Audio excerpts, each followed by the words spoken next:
Welcome to Words About Stuff, a podcast where I talk to awesome people about the stuff they love. And it's a solo episode today, folks. I'm your host, Amy the Copywriter, and I'm joined by things I think about. Let's start at the beginning. An idea that's been tickling at the back of my mind. I wrote about it, and you can probably read that on blog, on my website, or Substack, but I have a sneaking suspicion that the people who watch this channel are not necessarily the people who would read a blog. So I don't want you missing out, because I've been thinking about this idea so much. I need to get it out. And that's what creativity is, right? Getting out the thoughts. So, the topic today, is your life a love letter? This is a question I thought of while I was watching multiple different shows. We'll get to that. And I don't have an answer, but I have a hope about it. So what do I mean? Let's find out. But first, this podcast is for awesome people by awesome people. So what makes me awesome today is leaving things till the last minute. I do it so I get stuff done, and I create a last minute. No one's even telling me this is due, right? I decided to release this podcast every Sunday because I thought that sounded easy. It's not easy, but nothing is. So this deadline that I made up comes up, and I'm like, oh my gosh, I gotta get it done, right? I made it up. And oh my gosh, I need to get it done. And I do. And every week I do. But without that deadline, I wouldn't. So, that's what makes me awesome today. Getting things done by deadlines I set for myself. And it feels good. This episode is brought to you by your calendar. Go to your calendar. Is it on the wall? I don't know. Is it in your phone? Find a calendar that marks the passage of time and carve out some space. An hour or 2 hours or 5 minutes to sit and think or relax or nap or try something new or find the thing you enjoy. If it's not on your calendar, it's not going to happen. If you wait until later, good luck with that. Monday, noon, thing. Make it happen. There should be time for you and what you love and connecting with people. And that should be what everything else works around. Yes, there's privilege. Yes, there's work. Yes, there's all those things. But be honest, there's also scrolling. Read a book. Watch a show. Call a friend. Write something. Exercise. Draw, paint, read. Whatever it is. Make that the cornerstone of your week. Not the thing that you fit in if you have time, because you won't. And now back to the episode. What makes you awesome today? You better think of something. I can wait around. Pause the video. Think of what makes you awesome today. And the other thing that would make you awesome today is liking, subscribing, or sharing the podcast. Maybe you comment with the sound your phone makes when you get a notification. Mine just went off, and maybe I'll leave that audio in, maybe I won't. Or you could comment with someone who seems to love what they're doing. I would love to find more people who love what they're doing. Okay, so, is your life a love letter? I started with the question. And then I thought, are there two kinds of people? People who write love letters and people who don't. And I'm not talking about literally writing, oh, let me count the ways. Not that. The big idea is here. How do everyday actions show that we care? I think those moments are the secret ingredient in the memories and people we hold dearest. And I think there's a connection. It's empathy, it's care, it's attention to detail, it's passion, it's something. Let me show you what it looks like. I would say reading to your kid at night, right? A mom kissing the scraped knee of a kid.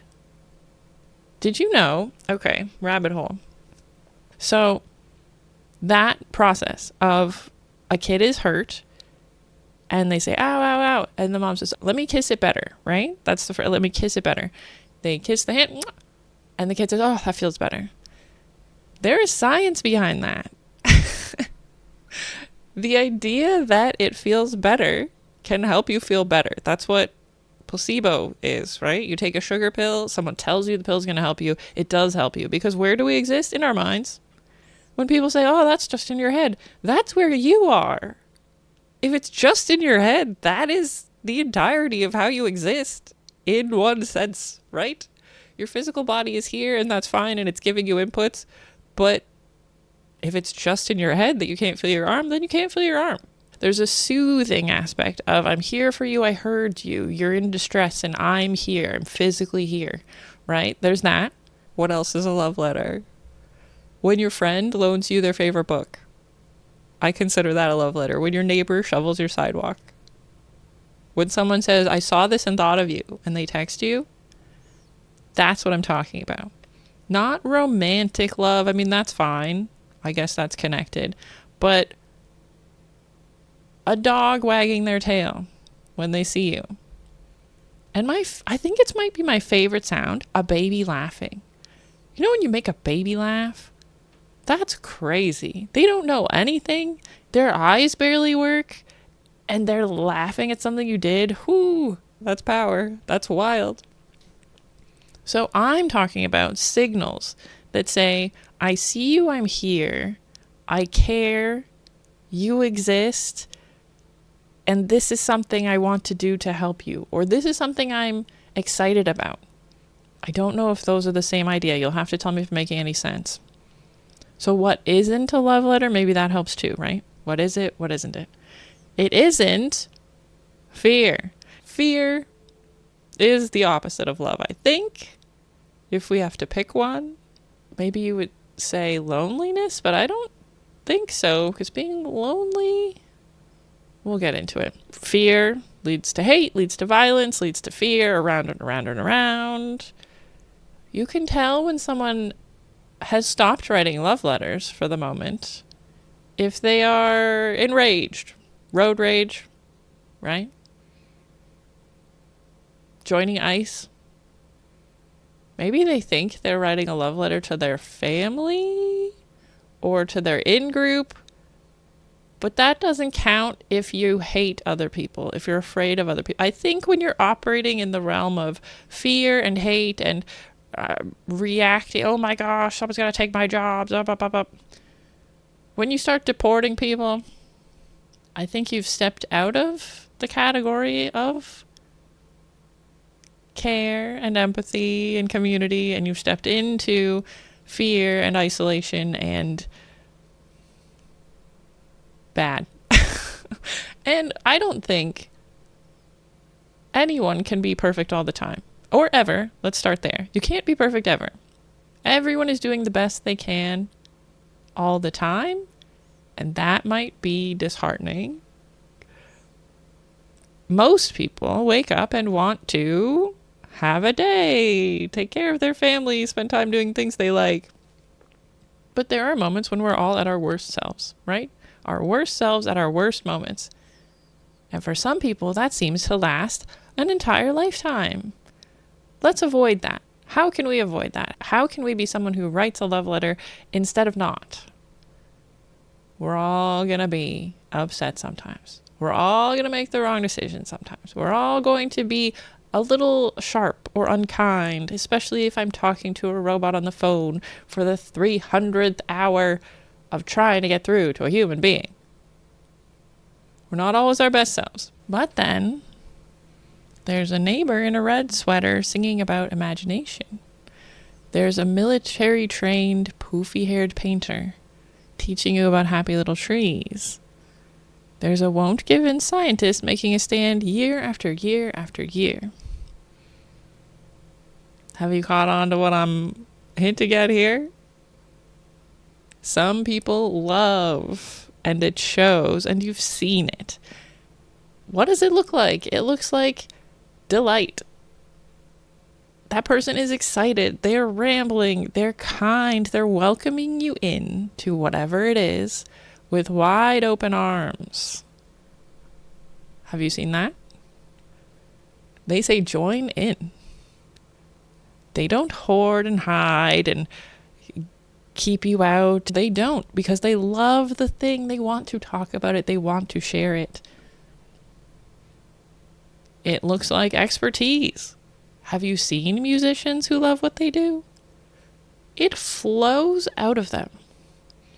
Have you seen singers in the zone? Have you seen expertise at work? It's beautiful. It might be the coolest thing you can watch. For me, anyway.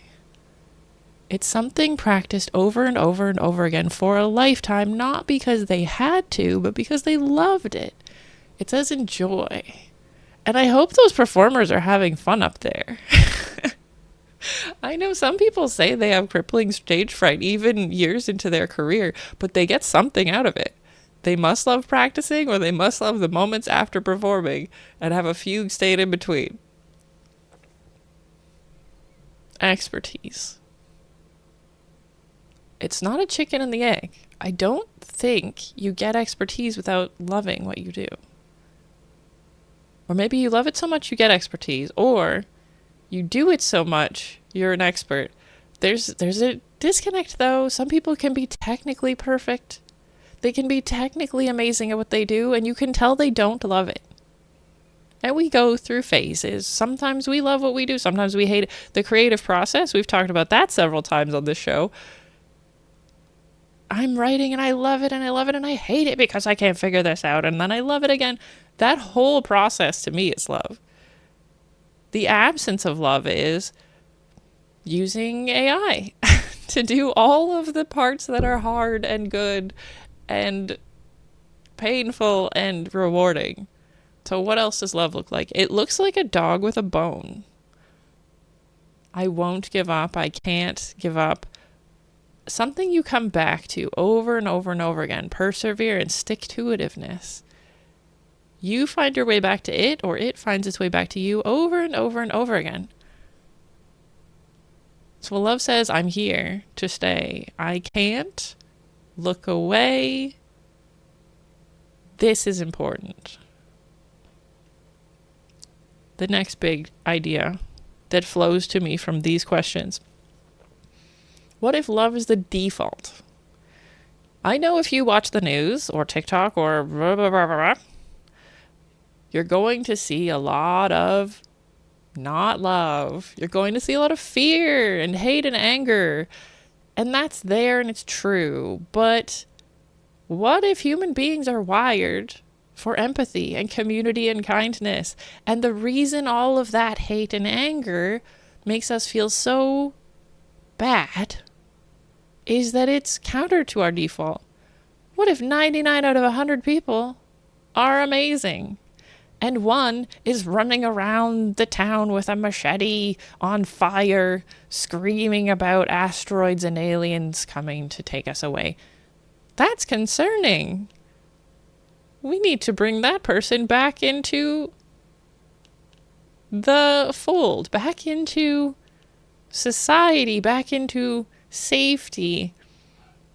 So despite the seeming evidence to the contrary, let's look at some examples.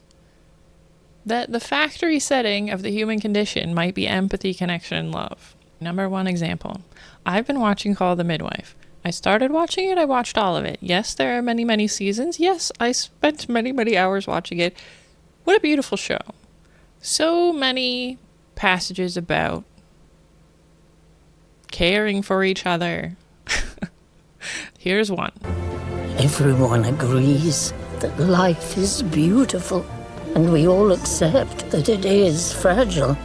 But do we always remember how interconnected we are?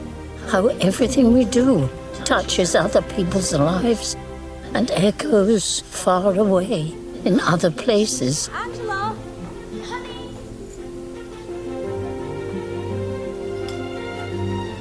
If we do not, perhaps we should. Our reach is so much greater than we know. That's from season 14, episode 3. But there's a million Call the Midwife quotes about that. The main thesis of the show is that we care for each other. Every one of those characters is doing their best to care for their friends, their family, themselves, their community, and they're the heroes. We make people who care the heroes. Now, what about The Pitt? Another great show. There's a doctor named Dr. Abbott regarding breaking down and feeling upset, right? He says, that is what happens when you're in a war and nothing makes sense. Well, we survived as a species because we learned how to cooperate and communicate. So when we're in the middle of killing each other, it defies the very logic of our existence. Your brain starts to short circuit. That's season 1, episode 15. Sound familiar? How many times have you watched the news and said to yourself, how can they do that? What are they saying? What are they thinking? Maybe you are the default person, and they are not. Now, The Boys, another amazing show. Maybe I'll do a whole episode about all the shows I really like. This is from season 5, episode 7. It's a monologue, very good monologue. Watch the whole thing from the character Mother's Milk. He says, yeah, it got easier just being cynical, checking out. But I also hated myself a lot more. I went from being a motherfucker with a heart to just being a motherfucker. But you know what? Giving a shit in a world where nobody gives a shit. It ain't soft. It's hard as hell. And that's the real me. And that's the real you, too. 3 very different narrators. Midwives in the 1950s through 70s. Doctors working in the ER. Superheroes and superhero-adjacent rebels fighting against a president with unlimited power and narcissism. Very different narrators telling the same story. If you can't quite see it yet, what is a love letter? Try these. I alluded to them earlier. Mr. Rogers. Red sweater, neighbor. Gentle, thoughtful. Children love watching him, even though it's not a million flashing colors. Was he our first therapist? Maybe, because he worked with someone named Margaret McFarlane, who was a child psychologist. If we look into what Fred contributed to the show, it was everything. He wrote and edited all the episodes. He played piano, wrote over 200 songs, created the characters, and played most of them himself. His coworkers said his simple puppets were complex, complicated, and utterly honest beings. That doesn't happen by accident. That's someone who loves what they are doing. They might even be obsessed with what they're doing. They're doing too much, and it comes across. You see it. He kept producing Neighborhood until age 73. The final episode aired in 2001. What is that? That's something you come back to again and again, and you can't leave it alone. If you don't know him, you can watch him testify before Congress to save PBS. And then when the money ran out, people in Boston and Pittsburgh and Chicago all came to the fore and said, we've got to have more of this neighborhood expression of care. And this is what I give. I give an expression of care every day to each child to help him realize that he is unique. I end the program by saying, you've made this day a special day by just your being you. There's no person in the whole world like you, and I like you just the way you are. And I feel that if we in public television can only make it clear that feelings are mentionable and manageable, we will have done a great service for mental health. I think that it's much more dramatic that 2 men could be working out their feelings of anger. Much more dramatic than showing something of gunfire. I'm constantly concerned about what our children are seeing. And for 15 years I have tried in this country and Canada to present what I feel is a meaningful expression of care. Do you narrate it? I'm the host, yes. And I do all the puppets, and I write all the music, and I write all the scripts. Well, I'm supposed to be a pretty tough guy, and this is the first time I've had goosebumps for the last 2 days. Well, I'm grateful, not only for your goosebumps, but for your interest in our kind of communication. I think it's wonderful. Looks like you just earned the $20 million. Next example, Bob Ross. Full disclosure, I used to think The Joy of Painting was boring. it would come on. I have two, as if I'm doing this. I didn't have that. I had to push buttons on the TV to change the channel. Ugh, Bob Ross, ugh, he's just painting. And then time went by, experience happened, and burnout happened, and I needed a break from overstimulation. And suddenly the joy of painting is the best thing I've ever seen.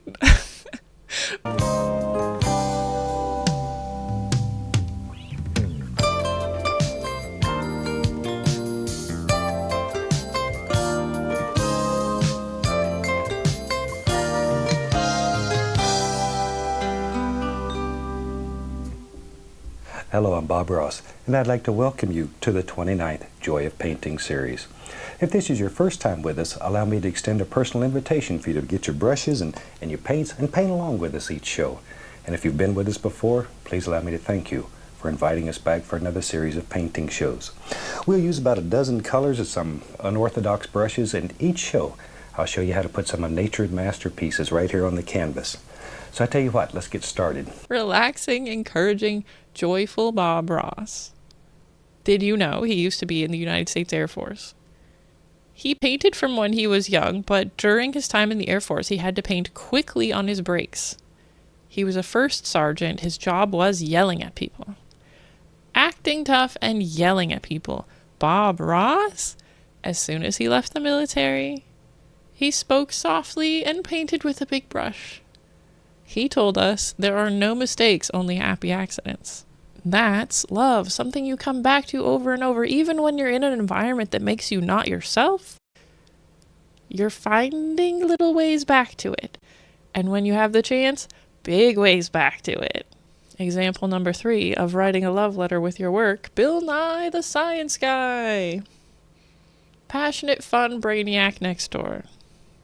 If you never watched his show, you're not a millennial and it shows. It was filled with noise and laughter and colorful jump cuts and passion. Magnet and a coil of wire. Either the magnet or the coil has to be moving. Now notice that the coil is either right side up or upside down. Right side up, upside down.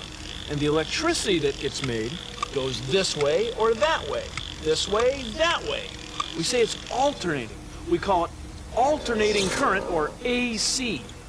Now when we make electricity with batteries, the electricity only goes in one direction. We say it's direct current, or DC. So this is DC, AC, and PC. PC, that's what I call popcorn. It was not just facts, but a love of learning, a love of expertise and figuring out why. Instead of, here are the facts, it's here's how you remember them. Here's a story about them. Here's how we figured it out together. To this very day, he advocates for climate policy and science education. He may have even said recently, he was fine with teaching us when we were children, but now we need to step up. That's passion, that's dedication, that's stick-to-itiveness. That's, I can't give up talking about this even if I'm not on TV anymore, because it's part of me and it's my love letter to the world. It's all caps, italics and bold. It's laughter and flow state and dogged determination. So, what are your love letters? What do you do when no one's looking? What do you come back to over and over and over again? What do you make time to do? We're all very busy. Life happens, life happens, life happens. If you're lucky, life is happening. But what do you make time to do? Yes, there's privilege involved in this. Some people don't have time, but most people have time. If you're in an era of your life where you literally don't have time, okay. But if you have 5 minutes, you might have time. And it might make you feel better to zero in on your love letters instead of the megaphone of fear that you might be absorbing daily from all these other forces. Maybe we shift 5 minutes, if you can. So that magic moment when you start to realize, this is one of my things. I don't think you have one thing. When you're in the zone and time stops or it stretches out in front of you, what are you doing when that happens? Would you say, oh my God, it's been 3 hours already? That's a great way to figure out one of your love letters. Doing what you love is a time warp. Doing what you love is a blink and an eternity. Imagine working on the same show until you're 73. It feels like both. It feels like the creative process. It feels like joy and anguish. It feels like both. And you keep doing it. Why? You know the answer. So is a love letter also called purpose? Is it talent? Is it obsession? Are those the ways we can tell it's happening? Or are those the engines pushing it forward? I don't know if I know. Painstaking is a funny way to describe love. It's not how storybooks make it sound. But there is some effort. There is always pushback. There are always bumps in the road. And getting through them, you can only do that if you really truly care about what you're doing. If you really want everything to be just right, because it's important and you can't stop thinking about it. Maybe that's one of your love letters. But what if it's all one big canvas to draw on and you could never quite get it right, but everyone else thinks you did? What if you work on the neighborhood until you're 70 years old because you're pushing to get it perfect and the whole time everyone else thought it was? Ooh, that means love is torture. I hope it doesn't mean that. And those moments when everything lines up, oh, paradise, right? Painstaking paradise. So here are a few other ways to potentially recognize if you're writing love letters or not. Check your algorithm. Is it showing you nothing but sculpting tutorials? Maybe that's a path you can explore. If it's showing you nothing but rage bait, find a new path. Watch some other videos for a little bit longer this week. Are you always drawing, always listening to music, tapping your toe? You can't help it. Are you figuring out the easiest path to work? Do you love solving puzzles or algebra or woodworking or crochet or astrology? It's not what it is, it's that you love it. And that you express it and that someone else probably is in the same bubble, having the same kind of experience, and you could share that and appreciate everyone else's bubbles. You're having fun over there and you're not hurting anyone? Oh, I love that for all of us. I hope to encounter more love than not and send out more love than not. And my secret dream is that all of my work is a love letter sent out through time and space. So, is your life or your hobby or your work, is it connecting you with other people where you say, Eureka, I found them? Is a moment in your day joyful? Do you say, come join me?